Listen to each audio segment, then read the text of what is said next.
Well, there was always this paradigm thing going on, you know. It was like we were having Mass in the Catholic Church, and on the same day we were practicing like the Cathedral of the Cathars. How amazing. And so there was this, both sides going on the whole time as we each kind of tried to look at it, you know, what's going on, what's important, what really matters. And of course, I'm a Templar, you know. I believe that all routes to God are valuable routes to God, you know, whether they be Christian or Muslim, Hindu, Sufi, indigenous people on the planet.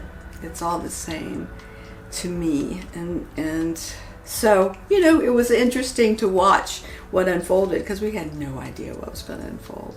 And I've been to more masses than I've ever been in my life. I got to go to Vespers and, you know, doing dancing and singing with the Cathars, real Cathars in the bloodline, and meeting a bloodline Sinclair at Rosslyn who knew that she was supposed to be there to bring in a tone. And I totally don't understand the frequency or the sound. I know it's connected, but I don't understand, except that it is a vibration, and that everything is vibration and light, and that more than that, everything is thought, and thought is a vibration. I loved going into these cathedrals and feeling the change in my body.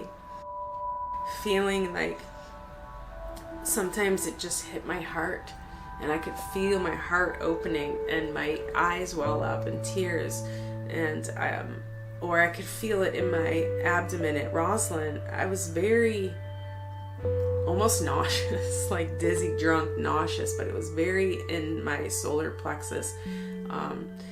It didn't scare me, it didn't make me feel sick, because I felt like, wow, I'm connecting to this energy. I feel it, my body's feeling it, my body's telling me, and it's just like, whoa, this is so amazing.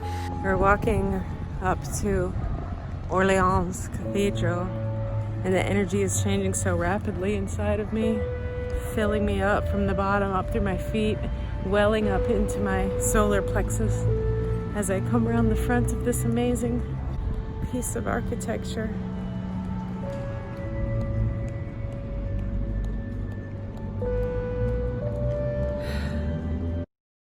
There's an interesting thing about a pilgrimage, and it works on so many different functions and different levels within you, especially if you're tying a pilgrimage to sacred sites which are connected with energies, because the energies at these sacred sites where there are intersections allow you to connect with the universal consciousness, with God, whatever you want to call it. But I've been talking about these energy lines and sound and the fact that there's a location that's important.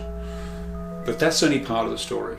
The really important part is the human connection to this, because sound has a deep-seated connection with consciousness. And I mentioned my friend Ron Pearson earlier. He showed that the subquantum level of reality, the sound and vibration at that point, was connected to universal consciousness. So sound and consciousness are very much intimately connected, and we are part of that universal consciousness. So on a pilgrimage point of view, you know, it's not just about the sites, it's about you as a person taking this journey and getting infused with the energy along the way, and meeting the challenges you meet along the way, and overcoming them and becoming better as a person. So there's two aspects to this. Yes, some excellent sites along the way. You know, there is a connection with this moon, there's a connection with the planets, there's a connection with the sun.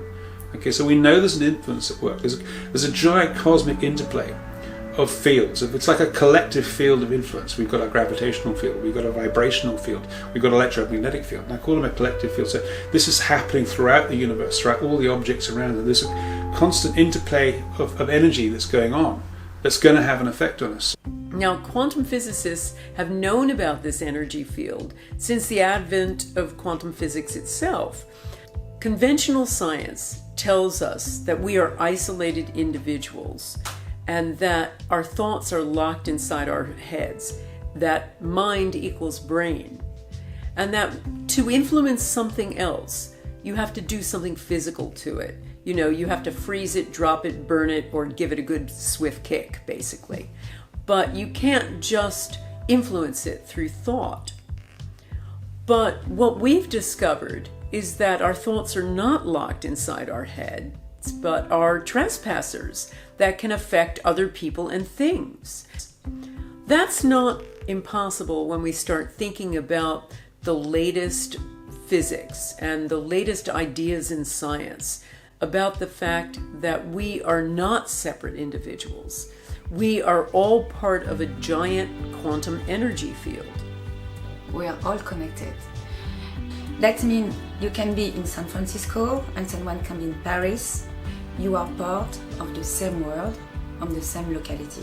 It's just like everyone on Earth, or maybe on the solar system, we are just in one system and we are linked to each other.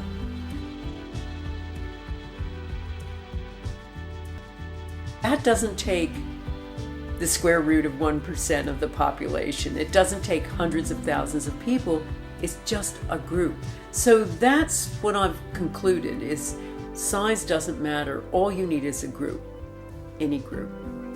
You know, we've built up a body of evidence of what seems to work. And it started with our very first experiment. And Dr. Gary Schwartz and I were doing the first experiment together, with sending intention to leaves with our audience.